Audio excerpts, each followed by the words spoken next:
You're listening to the Multiverse Fancast, proud member of the Misfit Faction Media Network. Be ready. All right, then. On with the show.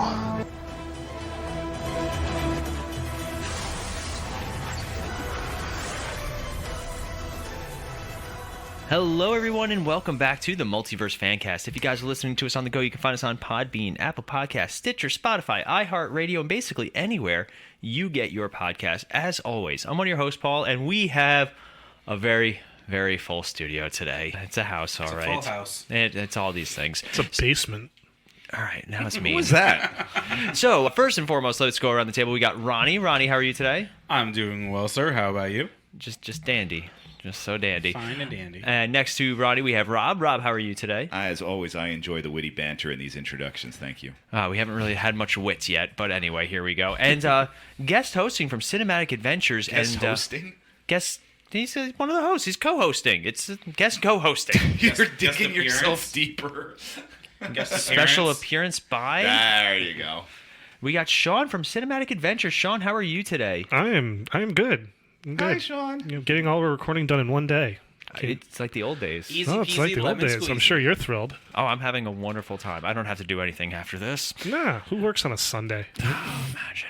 But anyway, sometimes, yeah. During football season. During football season. Now, no more football talk. I'm done. Yeah, we just talked about football. Laces out, Dan. All right, yeah. So today we're beginning our Bat month, basically. You know, the entire month of February is going to be devoted to building up a little bit of hype and anticipation, not just for our audience, but also for us, for the Batman coming out on March 4th. So There's another Batman movie? yeah, And this one's going to be good. we hope. So for the entire month of February, we're going to be talking all things Batman. So today we are focusing on just the Batman 1989 film. We wanted to kind of do just the solo films and kind of the first film in the franchise and really talk about pure Batman. We have next week we're talking Batman Begins.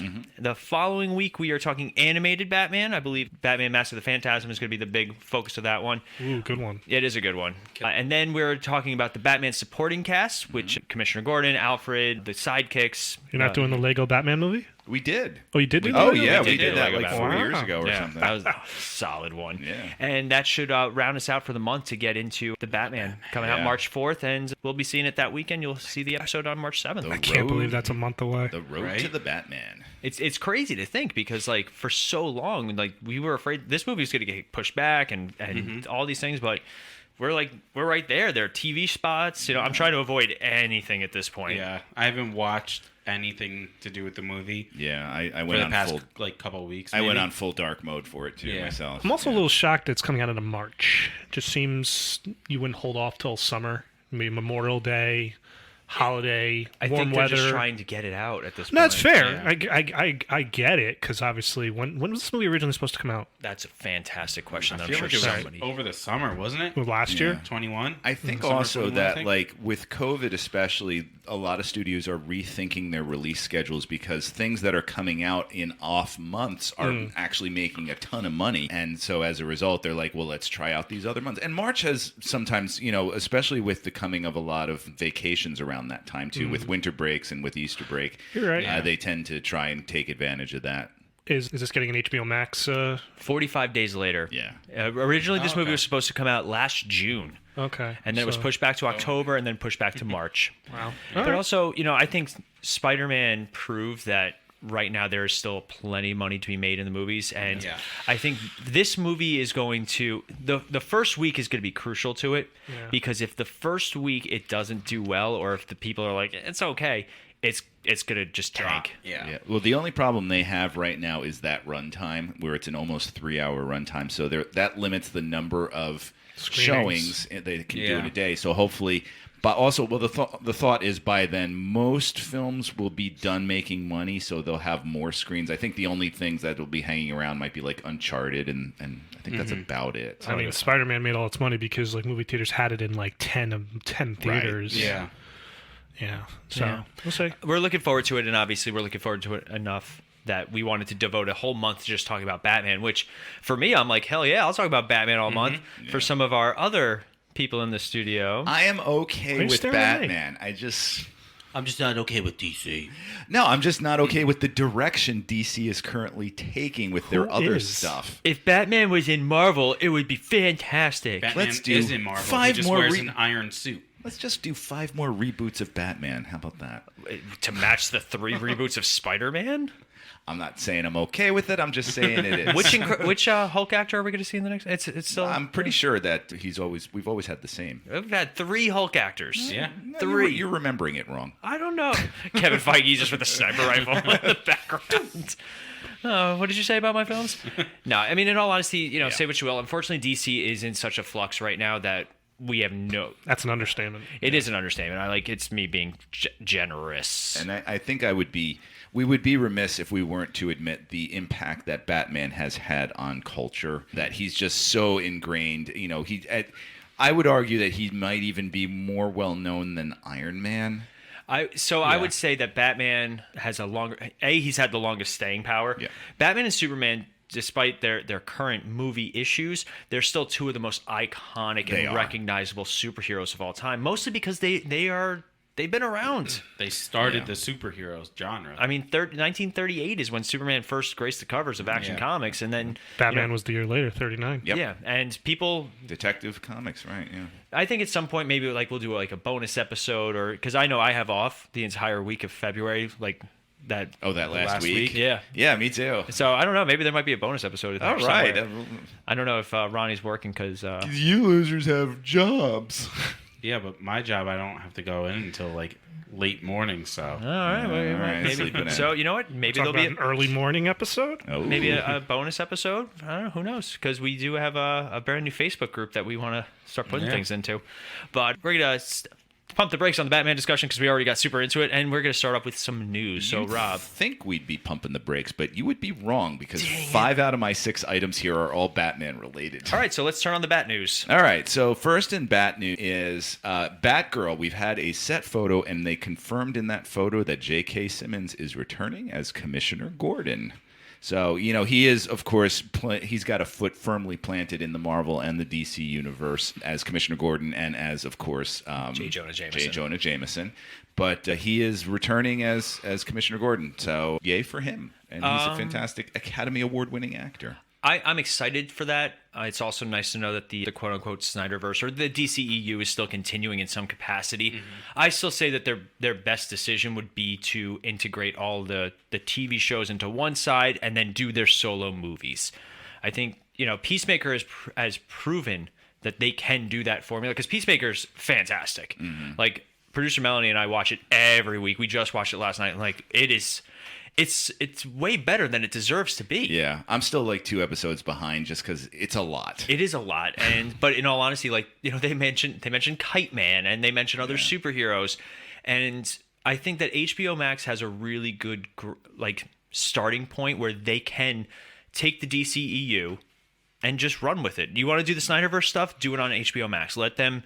They proved that they could do it. The Snyder Cut was the most talked about movie of last year, and I think that if they want to do their solo films, the Batman, their Joker, because now that's starting production, apparently the sequel. Mm-hmm, right. So I think smartest thing they can do is just kind of step away from the movies, do their thing on HBO Max with no restrictions. Well, I think HBO Max was smart to snap up all the DC content because now you have essentially Disney and HBO Max sort of going head to head with one another with subscribers. And I think the only advantage DC has with HBO Max is that they have the back catalog of all the older stuff too. A lot of stuff. Marvel, a lot of people don't watch the earlier Marvel stuff. We talked about Fantastic Four, and we talked about the 1994 one and the original ones. I know. And I'm not even sure how much rewatchable a lot of the early X-Men stuff is. It's okay. It's good, but I think it's also a little dated in terms of just the superhero where genre. It is now. Yeah. I mean, you've got Sam Wilson busting through in his brand new Captain America costume, but you can't put Wolverine's mask on. So my second item I have for Batman here is CW ordered a whole bunch of pilots this week, and one of the pilots they ordered is for a show called Gotham Knights, and they said it is going to focus on post Bruce Wayne, so it'll be after Bruce Wayne is dead. And it's going to focus on his adopted children. Now, they don't know exactly if that's going to be Tim Drake, if that's going to be any of the other Robins or anything, but it's curious that, and again, when they order a pilot, that essentially just means we want you to shoot the first episode, and then after we see that first episode, we'll decide if we want to go further. So there's a lot of abandoned pilots that exist out there in the world, and this may be one of them. In fact, even Game of Thrones has an abandoned pilot floating around out there. CW. They'll probably pick it up. It probably will. Yeah. Well, the CW is a season. Yeah, the CW is in flux right now because there are rumors that the CW hasn't made profit in years, even with the success. Say what you will about the Arrowverse, the Arrowverse was very successful and still is. Like I still watch the Flash, and I still watch the Flash. He was so sad when he said that. Yeah, well, no, and embarrassed, I think, because I just fell off Legends of Tomorrow, and unfortunately, I just haven't picked it back up. And Stargirl is fantastic, and I really. And I know you watch what is the Superman and Lois. Unfortunately, with Superman and Lois, producer Melanie wants to watch it, so we have to watch the first season, and we just haven't had a chance to sit down. And they're like 4 episodes in season 2, and I'm getting spoiled, and it's just. But you're still a fan. Oh, it's fantastic. I think they probably haven't been turning much of a profit because those shows are expensive. Absolutely. And just based on rights alone. And again, it goes back to the discussion of put everything on HBO Max. Yeah. Do your Arrowverse HBO Max, because apparently Grant Gustin's getting signed on for another season. I saw that. Yeah. Yep. But for Gotham Knights, now before everybody starts yelling at us, we know that there's a video game called Gotham Knights coming out, which is the exact same premise. Like Bruce Wayne's gone, presumed dead or missing, and the 4 in the video game, it is Nightwing, Batgirl, Red Hood, and Tim Drake Robin. Those are the 4 playable characters. So I'm sure they're going. I just find this frustrating because A, it's not going to have any connection to Batwoman supposedly, and that's currently on. Yep. Also, B, you have Titans that's running very successfully on HBO Max. Do we? Is that what we? Do we need? At some point, DC just needs to consolidate. Well, it's funny because at first DC and Marvel to a point were like. Everything's separate. Yeah. Like Sean, you and I were big fans of Smallville. Yeah. How bad did we want Tom Welling to be be the Superman of Superman Returns? Oh, jeez, I remember that. That was we were pushing hard for that, but we also knew in the back of our head it was never going to happen. Yeah. We also wanted Batman on that show so badly. Now we're getting all these Batman themed shows, and we couldn't get one back then. Batman themed shows with no freaking Batman. I know, but something, Well, because you can't. Because he's too busy being in movies. Yeah. You can't have him in TV. We're doing the Bat-tastic in Titans. Oh, God. Have you seen the new Joker in Batwoman? They made a new Joker in Batwoman. It is rough. First of all, what is Batwoman? Batwoman's a show on the CW. Oh, is it? Oh, right. I know what you're talking about. The one where she was in it for the first season. It was Ruby Rose, and then they recast. Okay. And they made a new Joker for Batwoman. Yeah, it's rough. But anyway. So rough and I'll show you a picture. In addition to Gotham Knights, we also had season 4 of Titans, some announcements. According to Deadline, Joseph Morgan, Franca Potente, and Lisa Ambalavanar have been cast as respectively Sebastian Blood, Brother Blood, May Bennett, which is Mother Mayhem, and Jinx, respectively. Again, I remember a little bit about Sebastian Blood Brother when Blood, he was on Arrow. He was on Arrow, that's right. I don't know too much about it. Do you know who played him on Arrow? Oh God, I can picture him. Detective Dan. From Lucifer. Right, Detective Dan. And I don't know too much about a lot of these actors, although I do know Franca. You probably remember her from some of the Bourne movies, and originally from the movie Run Lola Run, which is a really exciting film if you ever get a chance to check it out. With a title like that, it better be. Yeah, I don't want to get into it. I'll waste the show's time. But check it out. And finally, with the Batman, we have had over the course of the week, and I think a lot of us haven't seen it, new trailers, new clips, new posters, new commercials. They released some movie themes. They are like pushing hard on the Batman publicity machine here. So it's that time. But you know what? Again, I hate to keep going back to Spider-Man, but I like how Spider-Man pushed all their marketing, but at the same time, we still had no clue. I mean, we all knew. Everybody knew. But I hope that this movie still has plenty of surprises. It's an actual detective noir thriller that keeps us guessing the whole time. Yeah. I do think it's overcrowded for a first movie especially, and we'll talk about that. At least it's 3 hours, though, because then they're not trying to rush things. Yeah, that makes me feel a little bit better. I do like the fact that we haven't seen the Joker's face in any of the... you mean the Riddler? Sorry, thank you, the Riddler. The Riddler's face in any of the commercials or anything. We've seen him from behind, and we've seen him with his mask on, but we don't really know too much about him. We actually also don't even know too much about the plot. Yeah, and again, I think a bonus episode right before the movie might be beneficial, but I really do think that it's going to be two separate stories that just kind of collide. That might be. There's going to be a story of like the Penguin and Catwoman, I feel like, is there kind of one side, and then the Riddler's this other side. Yeah. And Batman's kind of stuck in the middle, which he should be. Like that's what Batman does. He's dealing with more than one criminal mastermind at a time. So we'll see. Again, this is a young Batman. He's only second, third year, they said. Yeah, and they said they are drawing heavily from Batman Year One, even though it's not the first year that Batman is around. So. Yeah, which is fine with me because we're about to talk about a Batman Year One. So my other two pieces that I have here, one is about a show from the Sonyverse. I'm sorry, not a show, a movie from the Sonyverse called Madam Web.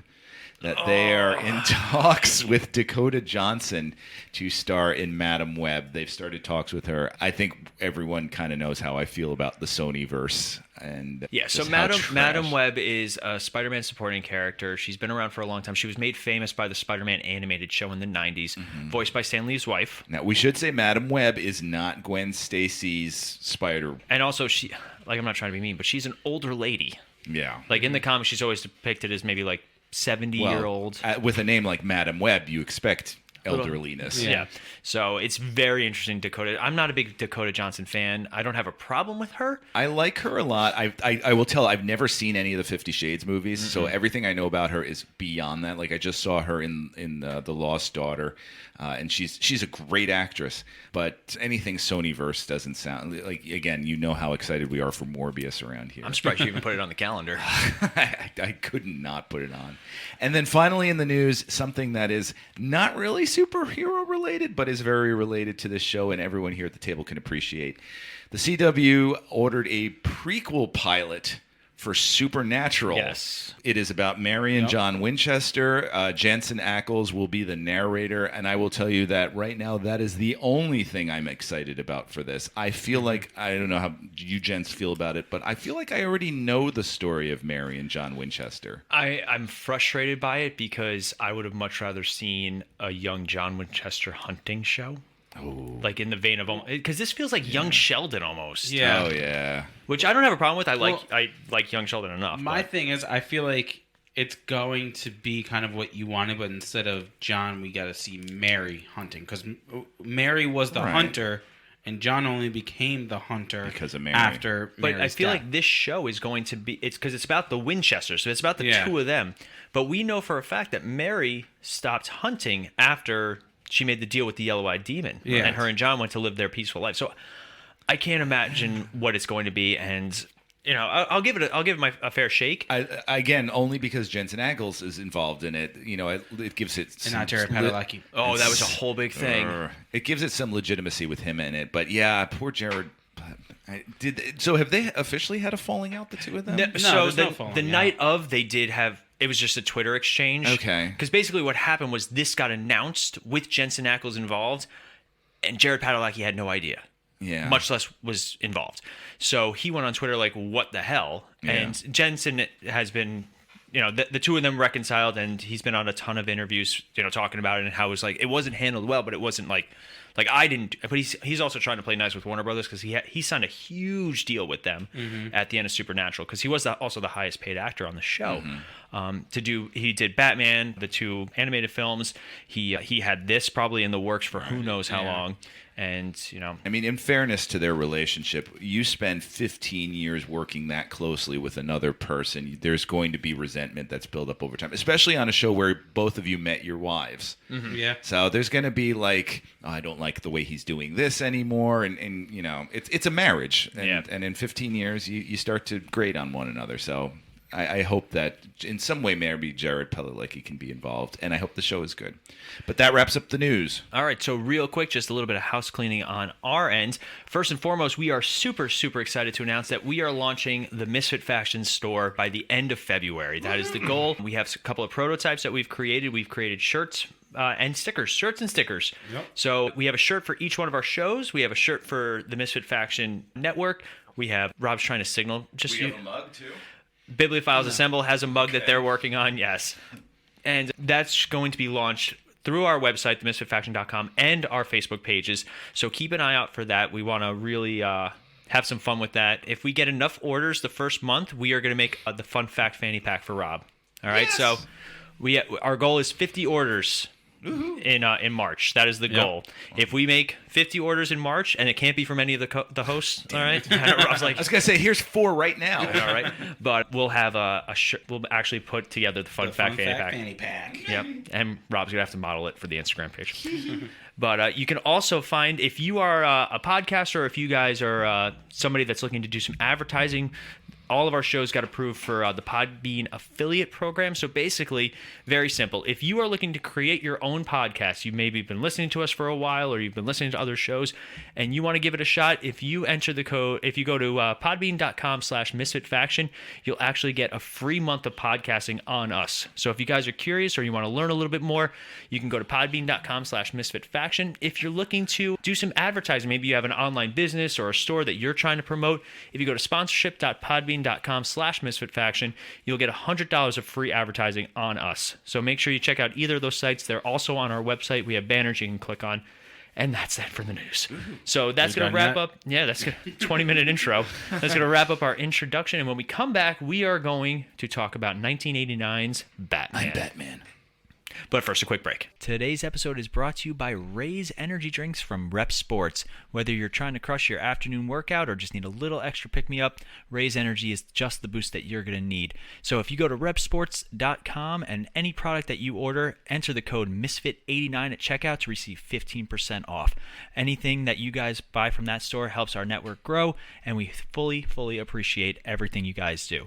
That's MISFIT89 at checkout, repsports.com. All right, we are back, and we are excited. Excited is a great way to describe how we're feeling right now, because we are talking the movie that revived the franchise of Batman a little bit. Because let's take a little trip down memory lane to 1980. What year, Sean? 1989. I thought you were going to talk about like the Adam West show. Yeah, me too. Well, yeah, 1966. I am using the Adam West show as reference because at this time, the common viewership of Batman was very familiar with Pow, Zap, and Wham. Pow, Zap, Wham. Holy rusted metal, Batman. That type of Batman mentality. The very cheesy, campy, Bat fun.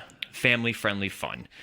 And it was only the comic book readers that really knew that Batman was a very dark and mysterious and tortured character. What dark and mysterious comic book creator did that in 1986? Stan Lee. No! Frank Miller. There you go. Now, one question. The comic books of Batman during the 60s and 70s, did they go Pow, Zap, Wham, or did they stay dark? They were pretty comic booky. Yeah, okay. It wasn't until Frank Miller did The Dark Knight Returns that it really went back dark and gritty. The problem was, and Marvel's facing this now, they make their comic books are almost based around the more successful, whatever successful media they have changes the other media that they're doing, right? So here's an example. In the comic books, Tony Stark always had a secret identity. He was Tony Stark, and then, Iron Man was a bodyguard.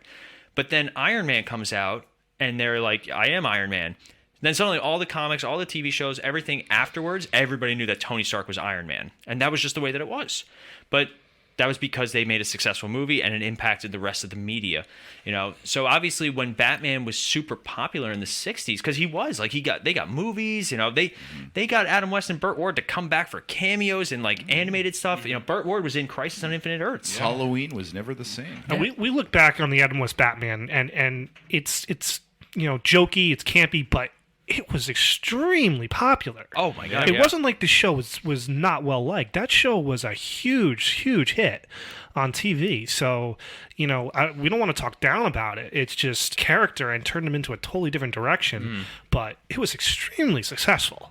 Yeah, I mean, even the costume of Batman changed to kind of adapt to it with that gray and blue look. Yep. I actually like the gray Batman suit as opposed to like the black tactical type look that we get. And when we talk about this movie, we're going to talk about the Batsuit. We're going to talk about the Bat look and the motif of it. But earliest thoughts of the Batman, of just Batman. Anybody? 1989 Batman, first thoughts. I think a pleasant surprise, I think, is the best way to describe this movie. See, a lot of us have the distinct ability that we did not see this movie in theaters. We did not see it when this was like the big thing.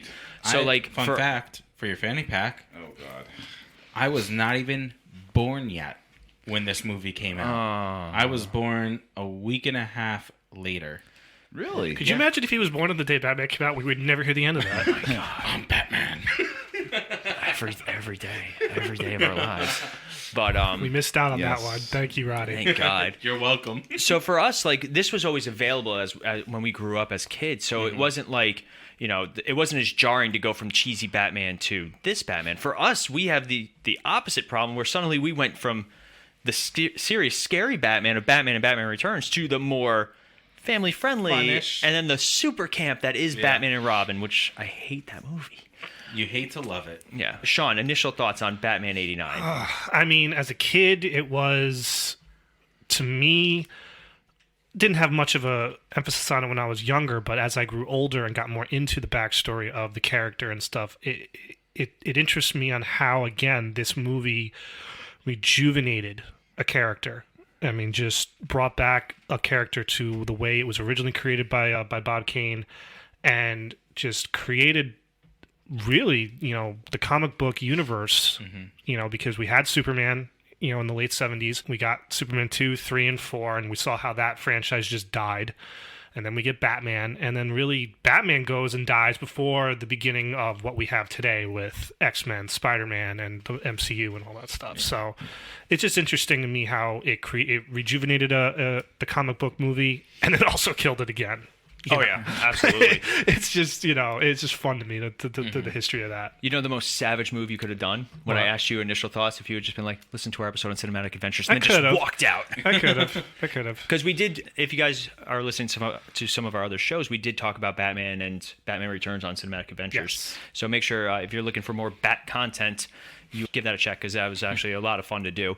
But Rob, initial thoughts on 89 Batman. So I'm flashing back and I'm trying to find it on Facebook right now. Somewhere from a 1983 photo is a picture of myself dressed up as Batman for Halloween based on the 1966 Batman. Oh my God, we need it. It was a homemade costume. My mother made it for me. It had Velcro that went around my wrists and everything. And it was a great time. So, you know, that was always my image of Batman. So, you know, 1989, I am 15 or 16 years old.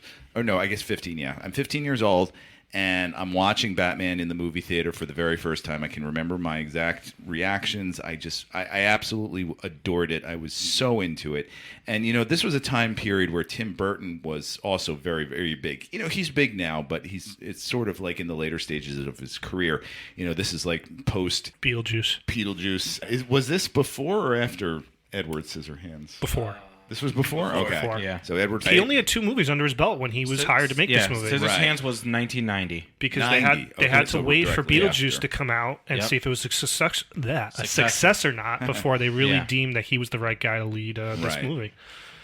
But I remember telling all of my high school friends about this Batman and how they needed to go and see it. And seeing it multiple times in the theaters. And I think that's something that we don't do very much anymore. We don't see things more than once in the movie theaters. I think too you saw expensive. Spider-Man more than once in the movie theater, right? No, we wanted to. No. Oh, yeah, you we ended just up not. Yeah, we didn't. Yeah. You know, I think in this era of streaming, you know, back then, you know, movies would come out in the theaters, and then it would be like a good year before it showed up on like videotape and HBO. Mm-hmm. So you had to see it as many times as you could. But it was so revolutionary, and it was so like such a relief too, because at the time when Batman was announced with Michael Keaton, we were so against it. Oh, yeah. Like we hated the idea that Michael Keaton was going to be helming this up. You know, the guy from Beetlejuice, you know, that just didn't make sense to us, but it works. I find it interesting that when it comes to any sort of Batman movie casting, that is where the fans are almost the loudest. Oh, yeah, they're And I'm talking about venomous. comic book fans in general. Like, you announce Chris Evans as Captain America. We were a little against it, but, you know, obviously nobody was up in You were arms. against it. I remember that. I was very against it. Then I saw The Losers, and that actually helped me with that, but because he was really fun in that and just a good soldier in that and all that stuff. But anyway, you get your Heath Ledger, though, and your Michael Keaton in these Batman movies, and people were up in arms. Now, I will be honest, Michael Keaton is not my favorite Batman. And that's not to say he's a bad Batman. It's just when I think Batman, Michael Keaton doesn't obviously don't get me wrong, he's fantastic in the movie, and the movies are fantastic, but he's not my definitive Batman. You know what I'm trying to say? Right. Yeah. But I think that's a conversation. I think we didn't we do our Batmans, our favorite Batman? We did. Yeah, we we did do ranked that. our Batman We once, ranked yeah. our Batman. I But couldn't tell you what I did. I'm very be curious honest. to see where Robert Pattinson ends up on that list. Oh, yeah. Because this movie definitely looks a little bit more film noirish, edgy, violent, Yes. very violent. And Batman's another one of those characters that you can do PG-13 or you can do rated R. Yeah. I don't think they'll ever do a rated R Batman. You There's got no it money for it. somewhat in the Zack Snyder cut of Justice League, but I think that's a road that WB does not want to cross yet. And that's fair. I know we've talked a lot about the rated R versus the PG-13. Well, we talked about it last week on Cinematic Adventures. You should check that out. Shameless plug. So Shameless there's my plug. shameless plug right I there. loved it. That was I didn't good. realize this was a cinematic You show. invited me, guys. I don't know what to tell you. You just kind of stayed and picked a microphone. It's the weirdest thing. But for Batman, he is a character that can be done both ways and done successfully. You do Batman right, you can actually do a G or PG Batman. I hate to say it, he's just such a unique character. Well, that's and the all Adam that. West Batman. Oh, absolutely. All right, so I got to show you this too.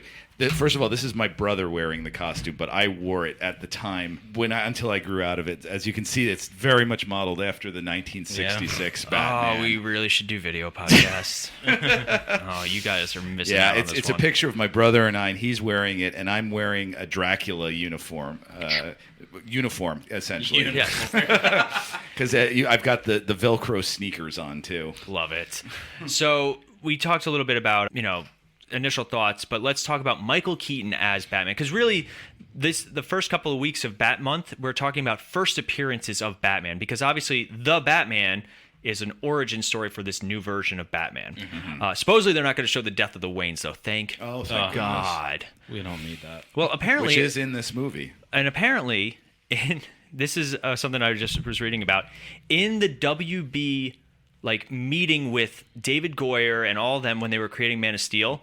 One of the WB executives, and I actually believe this, specifically said that they can't destroy the spaceship at the end because how is Superman going to get back to Krypton? Yep, I'm going to let everybody just kind of think about that one for a second. And you wonder why DC movies suck? I wonder if this is the same one that asked Kevin Smith to have a showdown in his Superman giant movie with spider. the giant spider. Yeah, Because giant spiders are cool.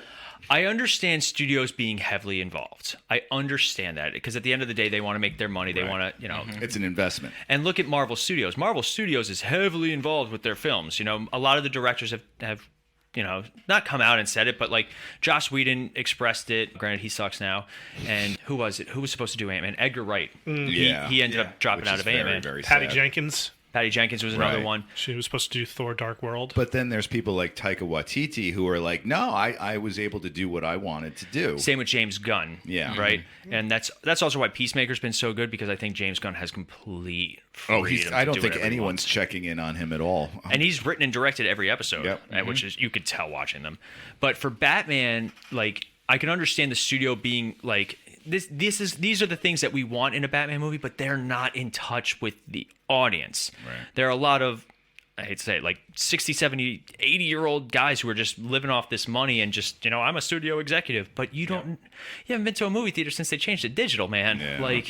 You're a little out of touch. And same thing when we talk the Academy Awards and stuff like that. It's a very out of touch type practice. But I can tell you because if anyone has the Batman films on Blu-ray, which I Right, do, I do. there's a great 6-part documentary on the making of the Tim Burton Batman universe, and the whole notion of this movie, they had no idea where they were going to go. No one knew if this was going to be a comedy, was going to be spoof, anything like that. It wasn't until the screenwriter and Tim Burton got together and agreed that no, we have to go Frank Miller, Dark Knight realm and make this go back to what Bob Kane originally intended the character to be. So blonde? No. Batman originally was blonde for those of you guys. Really? The original design of Batman was blonde, bat wings, red jumpsuit, and a domino mask. You can look it up. It's very interesting to that's see. Interesting. But for me, you talk about bringing Batman back to his roots. That's the problem that that Justice League, especially the Joss Whedon cut of Justice League, they tried to make Batman funny. Mm-hmm. I hate funny Batman. Yeah. It worked in the animated stuff. What about Lego Batman? Lego Batman, because that matched the entire tone. Okay. And obviously, it's Lego. I'm expecting a certain genre with That it. would be jarring if it was such so dark and very depressing. serious, dark Lego Batman. He's just popping heads off. Yeah, and that's... Why did you say that name? Snap. You just killed him. No, look. Put it It back. just clicks back. But for me, like, for Batman, especially, that's why in an ensemble film, he has to be that dark stoic. It works really well in the animated stuff, like the Justice League and Batman the Animated Series, where he had his funny moments. Mm-hmm. But like, one of my favorite Batman moments is he's flying in a jet and it explodes and he ejects out. And he's like, Batman to all Justice League members, I need immediate assistance, because he's like just falling. He's like, because I can't fly at all. Now would be good. And it's like a funny, Batman, because he still says it completely serious and calm as he's like falling to his death. And that's the problem you run into with Batman vs Superman and Justice League, where Batman is the tone of the movie matches Batman, but not the other characters. Right. Mm-hmm. And as much as I do love the Marvel movies, they all have a very similar tone. Yeah. Even like Captain America, who's this way, and Iron Man, who's this way, they're still very much... They're getting better at that. Like, if you watch, like, The Eternals, that is very do I have different. To? Yes, you do. I'm telling you, it's one of the best films in recent memory from Marvel, and give it a chance. It's better the second time around. You didn't watch it? I did watch it, but I don't want to watch it again. I don't have 7 hours to devote to it. But you devote 7 hours to the Justice League movie. Twice. Well put. Twice. But... I don't know. Eternals really just did not do it for me the first time. And yeah, that's that. But this is a DC episode. So let's talk. We kind of started talking about it, but Michael Keaton's Batman. Yeah. I kind of expressed my thoughts that he's not my ideal Batman, but I still thoroughly enjoy him. So Rob's itchy over there. He's like, I want to talk. It was funny rewatch, because I rewatched it this week. It was funny seeing it because I discovered that Michael Keaton is more yuppie than billionaire in this. That he doesn't really come across in the same way, because also I'm watching this through the lens of like Christian Bale's Batman, where Christian Bale is like, he's an ultra billionaire who just has everything at his expense, whereas Michael Keaton just seemed like, hey, I got some cash laying around. Give Knox a grant. Yeah, like he's walking down the street and puts 2 roses down in the alley, and it just seems like something that everyday people would do. It didn't really strike me as something like billionaire-esque kind of behavior. Like, he doesn't act like a billionaire. He's a yuppie. I would argue that Christian Bale's Batman doesn't act like a billionaire until he puts on the facade of acting like a billionaire. That's true. Yes. I think Christian Bale does the best job at creating that playboy Bruce Wayne. This Michael Keaton Bruce Wayne does a really good job of portraying the like airhead, aloof kind of Bruce Wayne. Like the scene with the dinner party and all that, and he's like, oh, that's where I bought it. I bought it in Japan.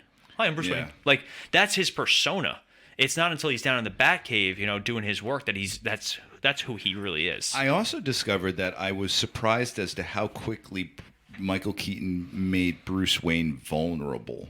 Like, I would have liked some additional time with Bruce Wayne as sort of like this cold, distant playboy instead, where he's all of a sudden it jumped into the Vicky Vale romance a little too quickly for me, that I would have liked to have seen him, just not willing to trust people, kind of standoffish because of how, he's always lost family in the past.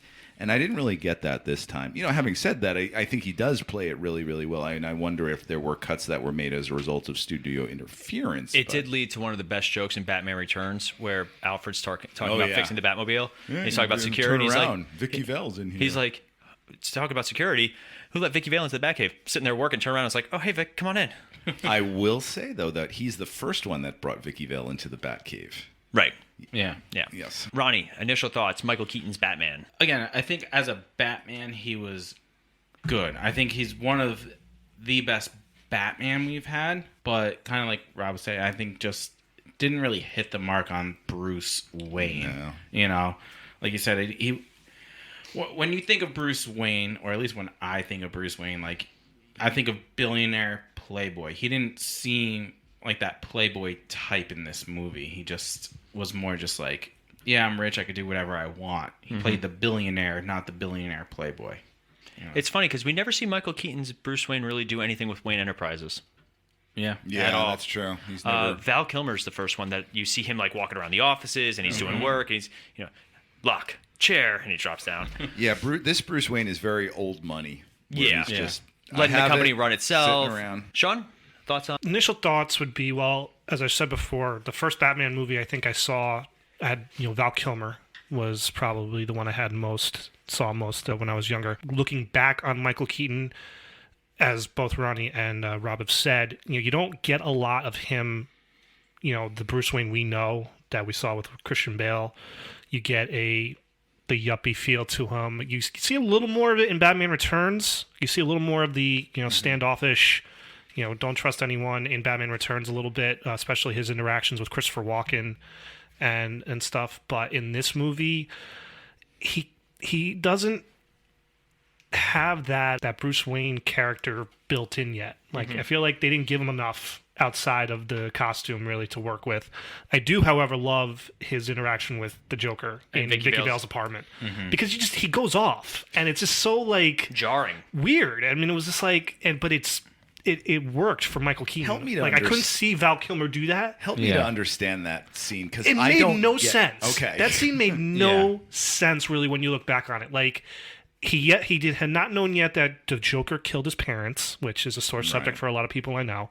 But it was like, okay, is this guy a psycho? What is he? Like, it was clear he wanted Joker to shoot him because he had the metal plate in there. But I don't understand any of that scene. No one does. I can't explain it. I really can't. But it's just, I remember watching that for the first time and I'm going like, that was weird. It's still weird. It's still very weird interaction, but again, he pulls it off because it's Michael Keaton. Yeah. Again, I couldn't see Val Kilmer do that scene. I couldn't see George Clooney obviously not do that scene. Can't see George Clooney do anything. It was a weird scene. You know what we also got that was weird that I hope to never see again? Michael Keaton in the Batman suit running. It is so awkward when he's running down the with street. His arms down. Yeah. He's running so stiffly. It works well because he couldn't move. No, he couldn't. And from what I read, he couldn't hear either. Yeah. So actually, I would argue that the weirdest scene in the original Batman is when Vicky Vale wakes up and he's hanging from that bar. Yes. I love that. I don't know why I love that. That's a Tim Burton. That's a Tim Burton thing for me, where he has his arms like a bat and he's like, doing that. Like, are we supposed to believe that he sleeps like that, or is he working out, or is he just lamenting life? He was stretching out his back. Yeah, he can't sleep. I remember that was weird. Yeah. That was weird. Yeah. You know what? In retrospective, this movie, having seen it this week, I realized just how un-Tim Burton-y this film was. The original one, Yeah, like having seen so many Tim Burton films, he loves to celebrate the outsider, the rejected individual, and you kind of see that a little bit with Michael Keaton's Batman, but not to the extent of like an Edward Scissorhands or a Jack Skellington or an Ed. And it's all episodes we did on Cinematic Adventures. Yes. And it is great to see Tim Burton sort of trying to do that. But even Tim Burton said that he was not a huge fan of this movie, but you could see also him leaning heavily into that with Batman Returns, and we all know how that went. Well, you can also see I think the closest similarity nowadays is Guardians of the Galaxy 1 versus 2. You could tell that Guardians of the Galaxy, James Gunn had a certain level of control and aesthetics, but then Guardians of the Galaxy 2, he pretty much had carte blanche. Like, they were like, go. Yeah. Taika Waititi's another one. I'm sure Thor, Love and Thunder is going to be bonkers, balls to the wall crazy just because. Now, also really quick, you'll notice we're not really talking about the Joker because it's not Joker month. I want to point that out. We're really just talking about Batman. I figured we just didn't get to that point in the conversation. I mean, we could talk about the Joker a little bit, with Jack Nicholson and kind of that portrayal, but we've done episodes on the Joker. We've talked about him, and as far as we know, he is not going to be in the Batman. Yes. I wouldn't be surprised if they do a subtle nod to him at the end. Batman Begins with the card, which I thought was perfect. It really was, and obviously, then you get to the Dark Knight, which is considered the best Batman film by a lot of people. Yes. I'm sure most of the people in this room included. Not you, though. I will argue that, and we'll talk about it, The Dark Knight is not a Batman movie. It is a Joker movie with Batman as a supporting cast. It's a Michael Mann movie called Heat. Yeah. So for this movie also, the same thing happens. The Joker takes a lot of the spotlight. More people remember Jack Well, he Nicholson's had to. Joker. He got top billing. I He was did get gonna top say, billing. yeah. He did get top billing. Same thing But happened to he Arnold. took back- Can we be honest though? Batman always was second fiddle to the villains, in my opinion. Even in the show, like I thought the Yeah. villains overshadowed him because again, you got these very talented, older actors to portray the villains like Cesar Romero, Burgess Meredith, Frank Gorshin. Right. Same thing in Batman. When you cast Jack Nicholson, I'm sorry, Batman's going to get second fiddle. Yeah. Which sucks because But it's not a knock on Batman. It's you got to have the villains be just as good as Batman is. That's why I'm really excited for the Batman because because we're also talking about Robert Pattinson, just Well, like it's fair. we were talking about Ben Affleck. Let's not say anything otherwise. And despite the opinions of performances, I know it's pretty split in this room. I know where I stand. You all suck, but no, it's great that we're talking about the actor and the skills. Like even when they cast Ben Affleck, we all rolled our eyes, but then it was like, okay, well, he did Argo. He's done some better things as he's matured as an actor. I'm not gonna lie, I was shocked when Ben Affleck got cast as Batman. We all were. Everyone, shocked. We Not all Christian were. Bale shocked. I was like, really? Yeah. Like We're the going Bo- this the way. Boston guy. But also, same thing happened with Pattinson, and I don't want to. Pattinson was a shock too. We all were up in arms. I wasn't. I was okay. I'm like, this makes actually logical sense to me because he's done great he's work. developed so much as an actor. Yeah, and that's again. But we also, George Clooney was an established actor. Yeah. That's okay. So go back to the shock of Michael Keaton being cast, the shock of Affleck, the shock of I don't remember there being a lot of shock to Christian. Same with Val Kilmer. Val Kilmer again. He was only in one movie, but I think everybody was like, "Oh, Val Kilmer. Okay, that's interesting." I think they were more George surprised. Clooney. Because he was on a hot was television hot. show. He was hot He at was the just time. starting to be in movies, so I don't think there was probably that much of an uproar. But Keaton and Bat Affleck and then Pattinson definitely got it was like, really, Yeah. like you're going this direction. So it's interesting to see. Can we talk about Gotham? Yes, Gotham in this movie has a very unique aesthetic. German Like expressionist? Yes, I was Yeah. going to say that. Very I noticed like Metropolis kind of like infusion in there, which Well, was kind to, of to me, like in Superman, Metropolis, it's New York City, and they don't hide the fact Right. that it's New York City. In Especially in Superman 4. Oh God! Now in this one, obviously it's a set, and it's all filmed in London. Right. And they do. I mean, that set is a practical set. so It's cool. huge.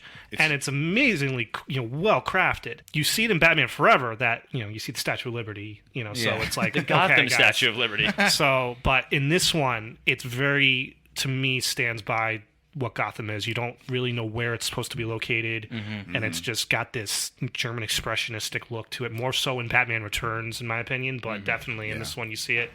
It's just again, those very very beautiful. steel beam Yeah. that are just sort of go up to the heavens and everything. It's I think very cool. Gotham should be treated as its own character and its own set of rules and it's the way that it lives. And some media interpretations of Batman have done a very good job of that. Same thing with Superman. A lot of people say Metropolis is it's kind of its own character, but like Gotham City should have a certain look to it, a certain feel to it, and that makes me. It's one of the reasons why all the stuff they cut out of Batman vs Superman, where Clark Kent goes over to Gotham City and he's talking to people in Gotham City they're all like, "Hey, we like the Batman. Like the Batman keeps us safe. Like that should have."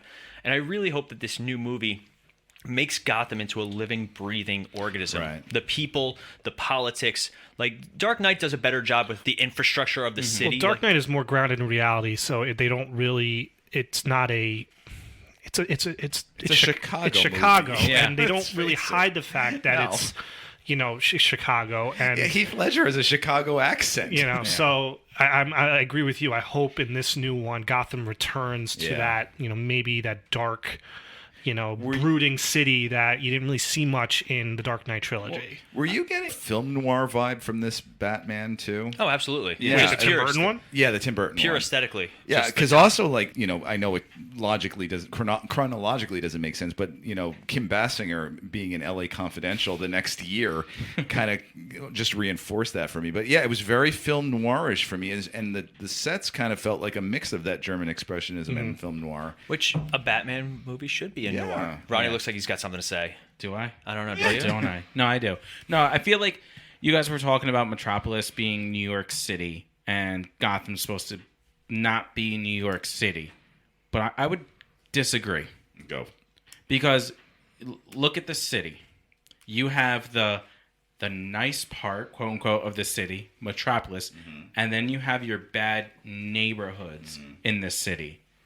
And that's your Gotham City. Gotham City is supposed to be run by criminals, and you have that in New York City. And you have your different sections. They're not safe parts. Exactly. So that's why, like, when you guys talk about, you see the Statue of Liberty, well, you could see that from the city. Yeah. You could see that from the bad parts of New York City. So it's okay to make it feel like New York City in a way, but you, as readers and as viewers, we all understand that there's the good neighborhoods, the bad neighborhoods, right. And you can still be in New York City and be in a neighborhood that's run by criminals like Gotham City. It wouldn't work if they said it in Detroit. Yeah. So for me, though, like, talking about Gotham, and there are the nice parts. Like, the opening scene is fantastic with the tourist couple who, a little bait and switch with the good bait and switch. That was great. neat. Like, because we all know the story of the Waynes. Like, we all know it. It's been done to death, no pun intended. But we think that that's what's about to happen. I really did. Even just rewatching it, I'm like, here are the Waynes. And then they bait and switch it, and it's still, I would say, it rivals the top "I'm Batman" scene, or like the top intro to Batman scenes. Because let's see, Batman scenes that we've got. We got this one. You're talking about the introduction of the character? Introduction of this version of Batman. Right. And you got Batman Begins in the scene where he pulls I was going to go back a little bit further. Val Kilmer with the suit up. He started the suit up where it's him spinning, and he's doing all the different pieces. Yeah. Click, click, click. That was I'll get drive-through. Do you get the ass shot there, or is that later? No, that's later. That's later. That's in the No, you see it in Batman Forever. Oh, yeah, when he puts on the new suit. The new suit. You got the Batman Begins one, which is fantastic. I mean, and then you don't have an I'm Batman moment in Batman vs Superman, but the scene Hi, where... Freeze. I'm Batman. Oh, God. So, and then you get in Batman vs Superman, they go to the house where the drug dealers are, and the girls are locked in the basement, and they close the door because Batman's still there. Like, that's the kind of scary Batman. But I like how in this movie, Batman's toying with those muggers. Like, he's in the background just, like, dropping down. He's like... It's such a great scene. It really is. It's perfect. It really is. I love the scene, though, after the father is knocked unconscious, and you kind of get that shot from above, and it's obviously animation, and it's supposedly Batman looking down, and he's obviously going to get these two guys now. I always thought that was a cool why stop shot. the crime? In this one? In the Tim Burton one, I gotta say, I was very impressed with not only the use of animation, but the use of miniatures too. Yes. When the Batwing crashes into the city, like, that's all miniatures, and it was like, that's really cool. It still holds use. up for the most part. But I hope we get in this new Batman film a lot more of Batman being that street level superhero. And the thing about Batman is, unlike other characters, like, don't get me wrong, I love Punisher and I love Daredevil, and they can go toe to toe with, like, big bads. But Batman is one of those characters that God one comic book and then just do street level, like the Riddler, like the next, and it's still engaging, it's still good. Like, there's the scene in Spider-Man No Way Home where they're talking about their villains, and they're like, I fought an alien made out of black goo, and then Tom Holland's like, I fought an alien in space and on Earth, and they're like, wait, what? Yeah. Like, Batman should be that kind of hero where he's literally putting Superman in his place one comic book, and then he's dealing with the Joker and exploding whoopee cushions. Exploding penguins. I said the Joker. I want to tackle something that didn't work for me at all in this Batman. Go for it. The Batmobile. Really? Wow. Yeah, I'm sorry. I think that's it a is hot take. huge and clunky and awkward, and it can't make turns. Like, it has to, like... Well, he couldn't hear, he couldn't run, so you gotta make it all together. In order to make a turn, it needs to grapple onto a... Depending on the turn, Like, it just... I will argue that this Batmobile is the most iconic next to the 1960. And I've even seen this Batmobile too when I was in London Comic Con, but it just is, it doesn't seem like it's like, think about the Tumbler, or even think about the new Batman, the muscle whatever. car. It just doesn't seem functional. I'd even argue the one he had in Batman vs Superman where the wheels actually turn. Yep. Again, functionality. Like, I have a fun fact for you about the Batmobile. Oh, take it out of the fanny pack. Okay. You're going to like this one because it links up to Supernatural. Ooh. The Batmobile was built on the chassis of a Chevy Impala. Of course it was. That's awesome. Well done from that fanny pack. Thank you. But I agree. Like, the Batmobile in this movie is not practical at all. No. And they do manage to do a high-speed chase in the second one with it. Yeah, Which and works. even in the third one, which one is the one where he goes down the Statue of Liberty? Batman Forever, yeah. That one's Forever? No, Okay. he doesn't. Not in the car. Oh, Yeah, he goes yeah, up the he wall. isn't- No, he goes No, up he the goes wall. up the wall. It's not Oh, Statue he goes of up the Liberty. wall. That's right. That's the motorcycles. Yeah. Okay. Yeah, the in Batman and Robin, where it's not the That's the one Statue of I'm Liberty, thinking but of. it's Oh, the arm, yeah. Yeah, that's the one I'm God, thinking about. so bad. Pull back, you won't make the jump. I saw a great video this past week. One of our podcasters or YouTubers, Nando versus the movies, and he did a video about, is Batman a good driver? And, and he looked at each of the movies and talked about, looking at how much destruction does he cause, how safe is he, and the fact that he talked about how in Batman he almost hits a pedestrian, or he doesn't. Or I guess that's in Returns. In this one, he almost hits construction vehicles. Right. Yeah. So he's not a very good driver in this one. Well, we're going to talk about when we do the supporting cast of Batman. I think Yeah. even somebody put it on the Fan Feedback Friday. Like, the Batmobile is a character in itself. Oh, absolutely. And we'll definitely bring that up. But I want to briefly talk about the Joker.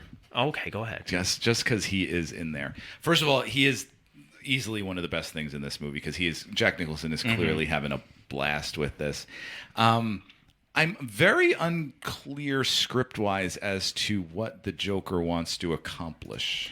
I think this is a great example of the Joker's mind gets... At first, he just wants to take over the mob family. Okay, But his right. mind gets broken. Yeah. And it doesn't show the transition very well. Yeah. But I think the scene of him just laughing in the plastic surgeon's office is that's the moment where the Joker's mind just breaks. Fun fact, you can stick this in your Fanny up pack? your fanny pack or whatever. Wow.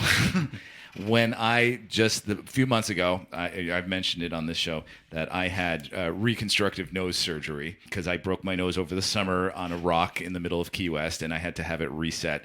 My first words when I woke up out of anesthesia: mirror, mirror.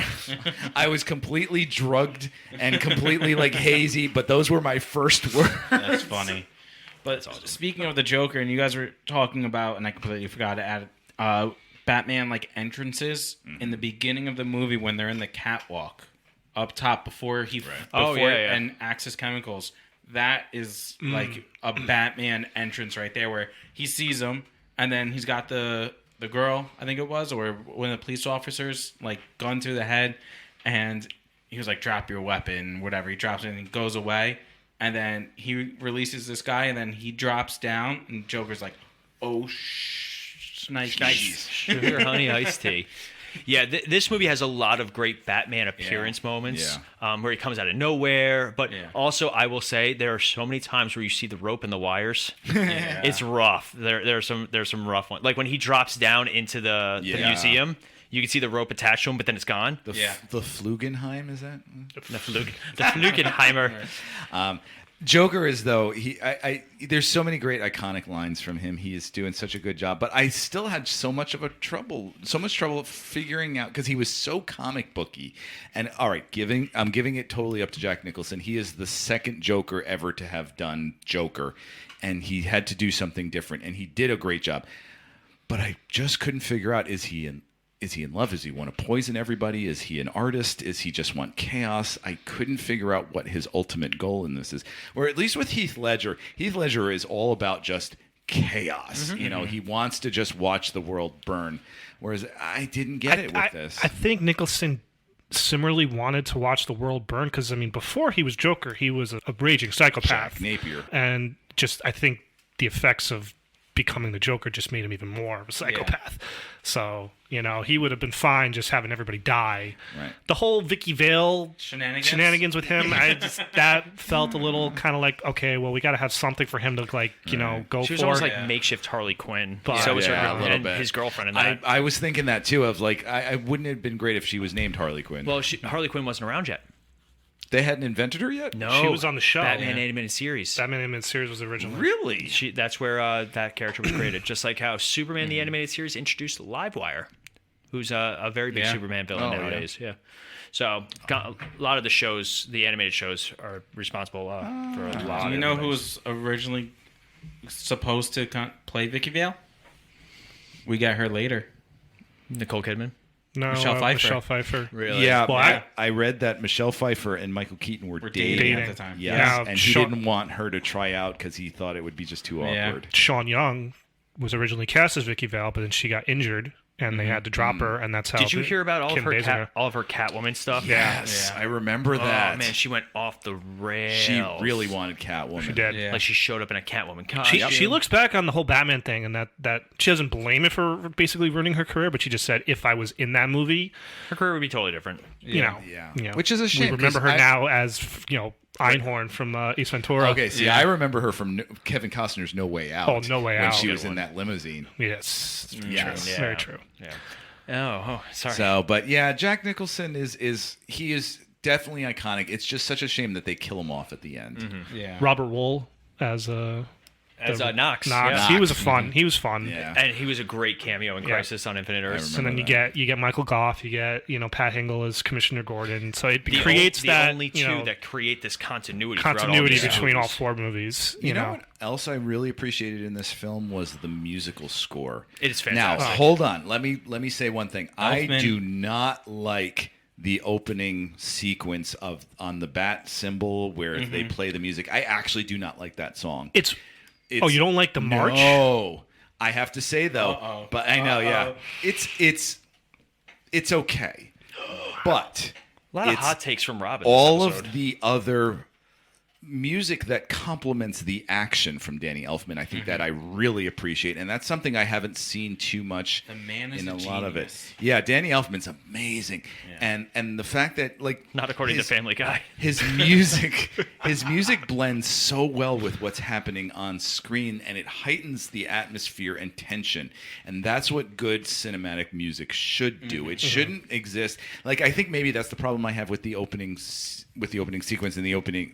When I say sequence, I mean on That the opening back- sequence makes The no opening sense. titles. Agreed. Makes no sense It also- because you're like, what are we watching here? And then it comes out and it's the bat symbol. Right. Like, wait, what? That's not a real object. So Right. what is it? It's good music on its own, but it doesn't complement action the way the rest of the music does. It's hummable, it's memorable, but all the other stuff is it heightens the action, and that's what a good composer should do. Fair. Elfman is just incredible. Oh, Elfman's great. I don't even think Batman's his. I mean, I think Beetlejuice might be my favorite Beetlejuice of his music. Now, So you know what's funny about you talking about the title Yeah. song? The producer, John Peters, wasn't a fan of it either. Oh yeah. Yeah. So obviously Burton hired Danny Elfman after working with him for Pee-wee and for Beetlejuice, and he hired him.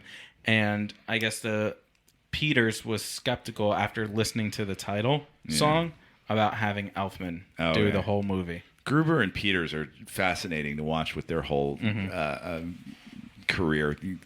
How do you guys feel about speaking of music, how do you guys feel about the Prince stuff? Very jarring. Very so jarring. funny fact. So when they showed a couple Hold on. years ago, Are you taking this out of your fanny pack? I don't have a It's fanny a pack. fun pack. And I really don't want to fun reach pack. into Ronnie's fanny pack, so let's. Why is there a I've seen- hole in it? I've I'm not seen drunk where- yet, so let's calm down. seen where he But so, keeps it. has anybody here? I know you two have been. Rob, have you ever been to Alamo Draft House in Yonkers? I have not. Okay, highly recommend it. Yeah. Yes. Because when they show older movies before the movie starts, if you get to the theater early, they'll show a lot of trivia. They'll show anything that's in relation to what you're watching. So they were showing Batman Returns there because it was Christmas time, and some deemed that movie a Christmas movie. It is a Christmas movie. And It's just like Die Hard. before the movie, they'll show all the old toy commercials that you used to see on television. That's so cool. And then all of a sudden comes on the Prince music video, and I'm watching this, and I'm just like, this is insane. The music is fine. I have no problem with the music, but just the video itself. Yeah. He's dressed as the Joker. Well- He's got this Two-Face Yeah, the look to Two-Face. him. Do you know why? Go for it.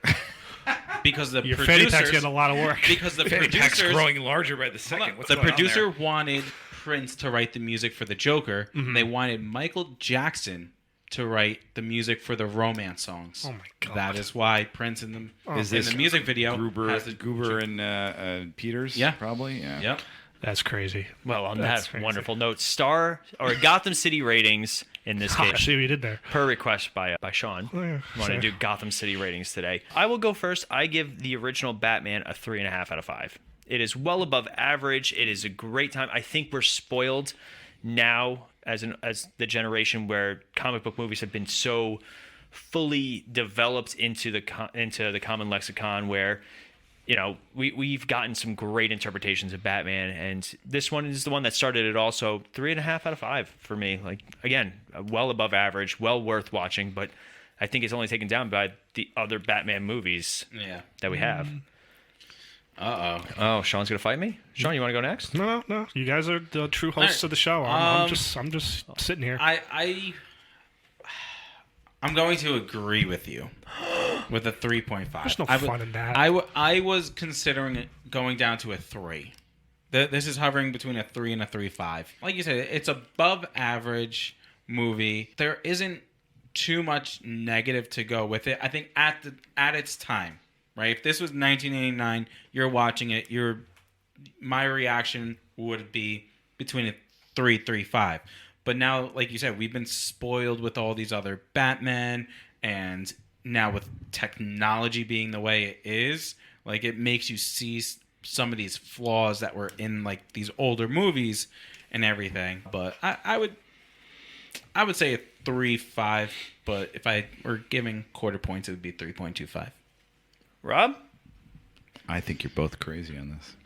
I am going to give it 4 out of 5. You're 0.5 higher than us. Yeah, but there's a significant difference between 3.5 and 4. 4 is approaching. Is that what you tell yourself? 4 is approaching classic level, and I really feel that this, has earned its place in the halls of classic cinema because it was so revolutionary. I mean, before this, we had nothing else. This was one of the very first good superhero films. It was one of the very first good Batman films. It was one of the first darker takes on Batman. It was a great blending of good acting, good composing, good filmmaking, and overall just a solid product that really revolutionized the industry. And to say any less than 4, I think you are denying the impact that this film has. Another reason it kind of brings it down is there's no nipples in this. Yeah. All right. I'll give you that. I'm sorry. You know what? I'm going to change now to 3. Sean? How can I follow nipples? Why are you going to do that, Ronnie? Plenty of things can follow nipples. But I have to agree. I have to. I'm sorry. I have to agree with Rob. I think it's clearly a 4. I could even go a little closer to 4.5. I am not spoiled at all by the movies we have today. Because you hate all the other movies. I do, because... See, I don't, and I agree with Sean, Okay, hate's a strong word. I'm sorry. But you will never... I'm sorry. I will never admit that Ben Affleck is a better Batman than Michael Keaton. I will never admit that Henry Cavill is a better Superman than Christopher Reeve. That's just me. I'm not insinuating that everybody should feel that way. I'm just saying, in my world, to me, this is the best Batman movie ever done, even better than Dark Knight, and Superman is the best Superman movie ever done. This movie, as Rob said, recreated a genre, maybe created it, because Superman was a comic book movie, but had it already, kind of died off, and this movie recreated it. We get Tim Burton at the beginning of his career, before he kind of becomes Tim Burton that we know today. We get Danny Elfman at the beginning of his film composing career. We get Michael Keaton and Jack Nicholson in probably one of the most over-the-top but loved performances ever done in a comic book movie. I mean, without Nicholson, I don't know if this movie succeeds as well as it did. You also get a fan base that was just hungry for this. Like, they had not seen anything like this ever. So, hold on. If you just said the reason this movie is good is because of Nicholson, how can you give this a 4 or 4.5? No, I didn't say it was because of Nicholson. I said he's a big factor. He's one leg in the multi-legged tripod that is Batman. All right, so take out Nicholson. You don't need to say multi-legged. It's 3 legs. That's fine. So take out Nicholson, put a different actor in the role? Take out Tim Burton. Take out Danny Elfman. No. It's going to fall. Okay, so but with the argument of Nicholson giving it this big impact, if you take out his performance and it was just an average performance, what would this movie have been then? It'd have to be which actor am I thinking of would play the Joker? Just an average performance. It could have been Nicholson with this same Nicholson, but with an average performance. You're gonna drop this score a lot. I also think this is totally subjective, and we should have fun with it. But okay. I don't know. I still think Keaton is a great Batman, and I think what makes it makes it a great movie is the fact that you've got all of these equally hardworking aspects to it that prop up the product completely and bring it to a 4 or a 4.5. it's a combination of everything that makes this movie work. It's not just one person. Right. It's a combination of everything. Now, Nicholson is I think maybe a little more than everyone else because of the name, but everyone worked together and did their best work to make this movie as good as it is. Okay, it's got a little warm in here. I think it's heated. But also it's a testament to this film, regardless of where you stand, that we did give it high ratings. Like it's not like some of the films that we've done where it's been like, well, here's my 2 versus your 4, and why are we like that? That's happened before. There are plenty of movies where, as much as we like to bust balls about Marvel versus DC, there are plenty of movies where we just either all agree that it sucks, all agree that it's good, or we find ourselves completely split. So it's a testament to this film that the only reason that Ronnie and I are really not giving it high stars is because there's so many other great examples. Like, Batman's a great character, and say what you will about some of the other films, every Batman portrayal has something good going for it. Even George Clooney. I'll argue that George Clooney was a great Bruce Wayne. There's a scene of him being a philanthropist. Like, he's like, we built this planetarium and we're doing a rainforest gala next week. Like, that's a great moment. I do enjoy that scene. But Val Kilmer did a lot of physical stunts as Bruce Wayne, which we had never seen before. To this day, I want to be a fly on the wall in the meeting of Joel Schumacher and George Clooney and discuss how someone said, George, just speak as yourself when you're in the Batsuit. Yeah. I just want to know. Lower your chin, raise your eyes. I don't get it. It's very interesting. He didn't even try. Well, neither did Adam Weston either. But that's true. But I don't know. I'm not a big comic book reader like anyone else is. Did they ever focus on the fact that Pete changes his voice when he's in the suit? Like, did they actually? In more recent years, but obviously it's also a comic book. That's what I'm saying. Yeah. So Adam West could be like, well, I don't know how he sounds. It's a comic book. Yeah. In all honesty, like, it's more in recent years. Like, the voice modulators become the big thing. Arrow made it very popular in the vigilante type shows. But like Daredevil doesn't change his voice, but he's blind in real life, so nobody. I'm interested to see how Pattinson's going to sound as the character. Yeah, we've heard a little bit of his bat voice, but it's more just like a deep growl almost, which I'm fine with. I like the voice modulator personally. When we first heard, Affleck's Batman speak, I was like, all right, I kind of dig it. Yeah, it took some growing. I still think the best bat voice is Christian Bale. It is so bad. I think Keaton does. Keaton does a good job. He's just low, and he's like gruff. Val Kilmer's is very strange because in like the first one, he's like, "I'll get drive-through." He does like the low gravelly voice, but then at the end, he does more like a heroic, bigger voice. He kind of he doesn't hide it as much as Keaton does, but you still get a sense of that low. Gruffness tone. Yeah. But I agree with you. As the movie progresses, he kind of like lightens his voice up a little. That's the problem with doing it yourself is it's never going to come out. It's never going to be the same. Yeah. That's why for the Dark Knight and Dark Knight Rises, they digitally did it. Yeah. Rough. But anyway, Where are the drugs? Just swear to me. But yeah, we could do a whole episode just quoting Batman. So we do have our Fan Feedback Friday, and obviously in the vein of Bat Month, we have this week, who is the best supporting Batman character? Egghead. That's a villain. The supporting character. No, he's not. What's your definition of supporting character? I would have, if I wanted a villain, I would have said villains. But anyway, You're not so we have specific, Lucius Fox. We have Bob Kane. Mic drop. That was funny. The Joker. Oh, a villain. You tell Mike. Tell Mike that. Go ahead.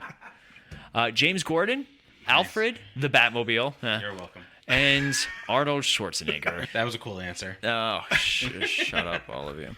But that is going to wrap us up for today. Don't forget, guys, if you want more of our content, Ronnie will tell you exactly how to get it. You can't. Just kidding, you can. Multiple ways to get it. Obviously, if you're listening to us on Apple Podcasts, Stitcher, Spotify, Podbean, iHeartRadio, basically anywhere you can listen to music or podcast. You can also find some of our content on the misfitfaction.com. You will find some of Rob's writings up there for different TV shows, reviews. You got Paul wrote some stuff on there, some book reviews as well. And then obviously social media, we have our Multiverse Fancast Facebook page as well as the Misfit Faction group. So you can join that group, and you can get some latest news and content off of that page as well. And then on Instagram, the Misfit Faction as well. And don't forget, coming soon to our website is our merch store, where you'll be able to buy some t-shirts, some stickers, some fun stuff, and eventually maybe a fun fact fanny pack. Can I bring a t-shirt gun to the next podcast? There's 4 of us in here. It's a small room. It's going to go wouldn't through recommend one of these walls. it. But I think in the group we might do some sort of poll. Yeah. Once the store gets like really going, like what kind of products you guys would like to see from us, because we have a lot of different ideas, but it's always good to get listener feedback. But first and foremost, we want to thank Sean from Cinematic Adventures for reluctantly joining us. No, I'm good. So if you want to hear more from Sean, check out Cinematic Adventures, Podbean, Apple Podcasts, everywhere. You're on it too.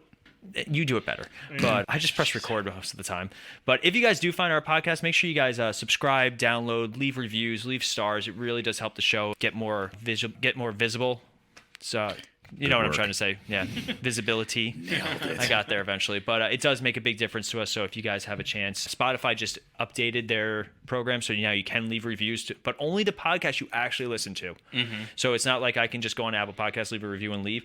Spotify, if you want to leave a review, it has to be a podcast that you've actually listened to episodes of, which I think is a great idea. But that is going to wrap us up for today. As always, I'm Paul. I'm Ronnie. I'm Rob. I'm Batman. Oh, Sean. Well done. And we will be back in a flash. See ya. I'm Smorgasbord.